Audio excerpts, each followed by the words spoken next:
waayahay casharkeena toddobaad wuxuu ku saabsan yahay xarafka m iyo n waana taxanaha casharkeena hore usoo marnay ee ku saabsanaa farta isku dardarka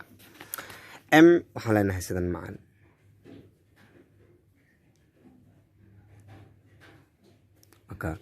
waa systemkii hore aan hore usoo marnay waxaa dheer oo keliya farta waana far daciif ah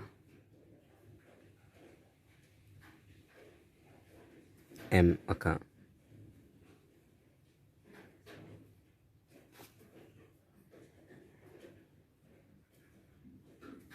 m n waxay walaalo tahay sida m oo kale waxaan leenahay iyadana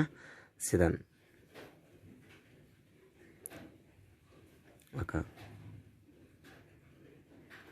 waa isku system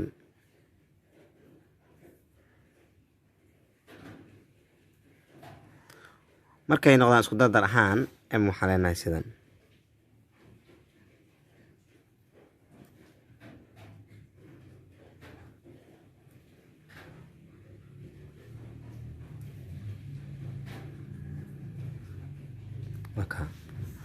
n waa sidoo kale